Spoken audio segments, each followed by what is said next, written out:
नमस्कार, मैं जिज्ञारस न्यूज के लिए गिरीश चक्रवाल।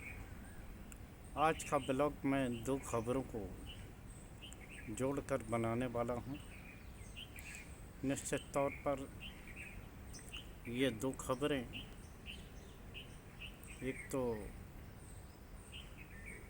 राजनीति से जुड़ी हुई है, जिसको लेकर देश के प्रधानमंत्री कांग्रेस की हंसी उड़ाते हुए नहीं थक रहे थे कि केरल में आखिर कांग्रेस मुख्यमंत्री क्यों नहीं बना पा रही है। और दूसरा, तमिलनाडु में वो सरकार जो कि जोड़ तोड़ करके बनाई गई थी, फ्लोर टेस्ट में उसने बहुमत से बहुत आगे का आंकड़ा छू लिया है। आखिर ये हुआ कैसे, अपने ब्लॉग में मैं आपको ये बताने वाला हूँ।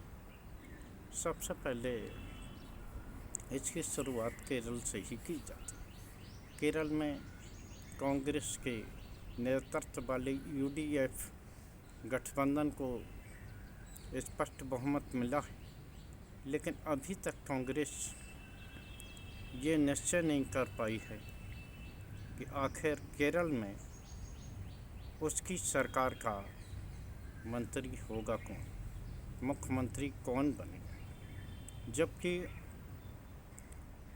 उसके साथ ही हुए चुनाव में अधिकांश प्रांतों में मुख्यमंत्री का चयन हो चुका है।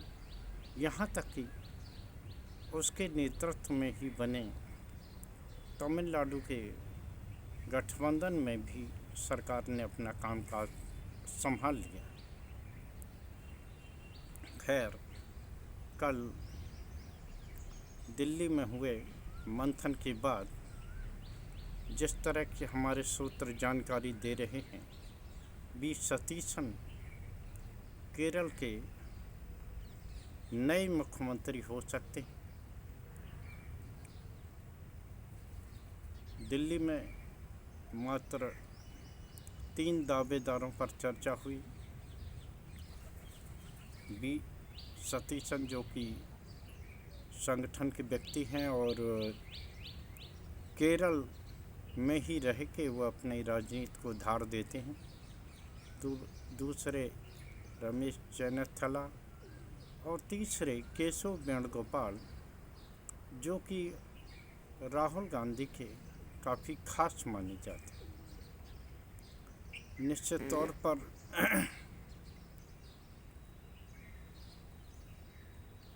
वी सतीशन अगर केरल के नए मुख्यमंत्री बनते हैं तो निश्चित तौर पर कांग्रेस पूरे देश को एक संदेश देने में कामयाब होगी कि अगर आप काम करेंगे तो निश्चित तौर पर आपको आगे बढ़ाया जाएगा। क्योंकि जैसा कि मैंने आपको बताया, केसी वेणुगोपाल संगठन महासचिव होने के साथ साथ राहुल गांधी के काफ़ी खास, तो ये माना जा रहा था कि उनको मुख्यमंत्री बनने में ज़्यादा तकलीफ नहीं होगी। लेकिन जिस तरह से मुख्यमंत्री पर निर्णय लेने में कांग्रेस अगर मगर कर रही थी, उससे ये तय हो गया था कि केशव वेणुगोपाल या रमेश चेन्निथला पर पार्टी नेतृत्व मुख्यमंत्री बनाने संभवतः नहीं जा रहा, क्योंकि अगर उन्हें बनाना होता तो निश्चित तौर पर इतना समय आखिर क्यों लगना था। लेकिन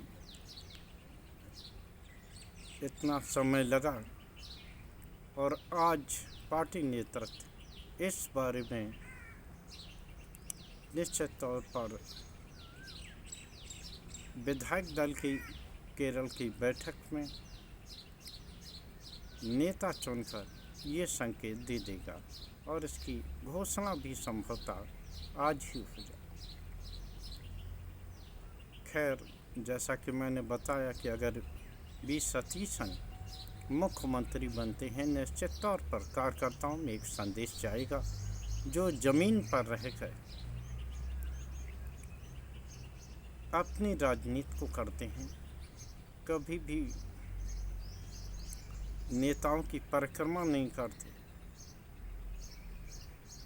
और राहुल गांधी के उन बयानों की भी तस्दीक हो जाएगी जिसमें उन्होंने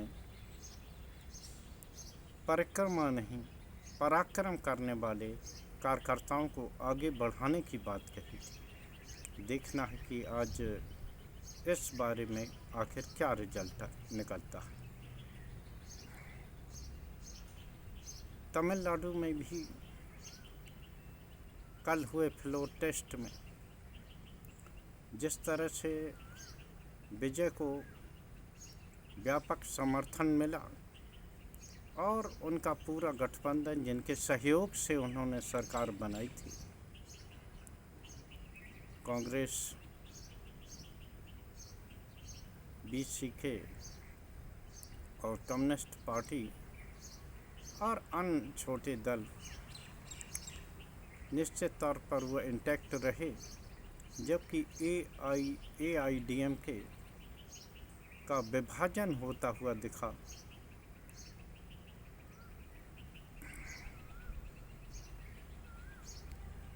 पच्चीस AIAIDMK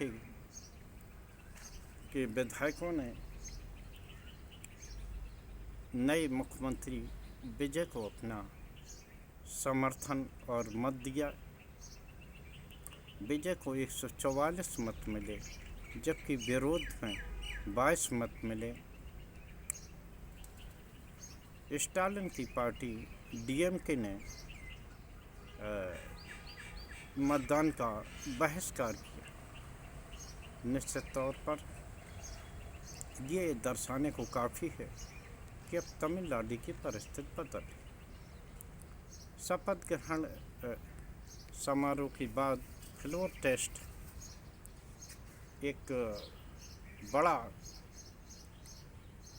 परीक्षा माना जा रहा था और निश्चित तौर पर ये नई सरकार के लिए परीक्षा की घड़ी ही थी, जिस परीक्षा में विजय पास हुए। नेता प्रतिपक्ष और DMK के जो अध्यक्ष हैं, पूर्व मुख्यमंत्री स्टालिन, उनके पुत्र उदयनिधि स्टालिन ने विजय सरकार पर विधायकों की खरीद फरोख्त का आरोप लगाया। उन्होंने कहा कि हॉर्स ट्रेडिंग के सहारे सरकार ने अपना बहुमत स्वीकार किया है, जबकि ये सरकार अल्प बहुमत की सरकार है। जीतने के बाद विजय ने इसका करारा जवाब दिया। हालांकि उदयनिधि स्टालिन ने मतदान का बहिष्कार किया था, इसके बावजूद भी उन्होंने संकेत दिया कि निश्चित तौर पर उनकी सरकार अल्प बहुमत वाली सरकार है। एक तरह से इसे अल्पसंख्यक की सरकार कही जा सकती है, लेकिन इसका सिर्फ मुख्य एक उद्देश्य है कि जनता के हितों के लिए काम करना, और ये काम वो जनता के हितों के लिए करते रहेंगे। उन्होंने उदयनिधि स्टालिन के आरोपों पर जवाब देते हुए कहा कि वो हॉर्स ट्रेडिंग कभी नहीं करेंगे। जनता के हितों के लिए जो भी लोग उनके साथ आएंगे, उनका वो सहयोग लेंगे और जनता के हितों के लिए वो अपनी सरकार को चलाते रहेंगे और जनता के हित के लिए ही वो काम करते रहे। निश्चित तौर पर अभिनेता विजय ने ये दिखा दिया कि भले ही उन्हें राजनीति की समझ न हो, लेकिन जनता से जुड़े मुद्दों और जनता से जुड़े कामों को लेकर वो कितने गंभीर हैं और उनकी सरकार संभवतः इस मार्ग पर आगे बढ़ती रहेगी। कल उनके अध्यक्ष भी बन गए।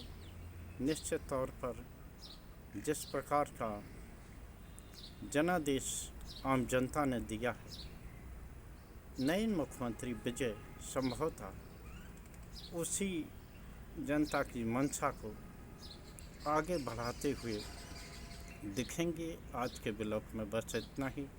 जय हिंद, जय भारत। कल फिर किसी नए मुद्दे पर आपके साथ जुड़ने की कोशिश करूँगा। जय हिंद।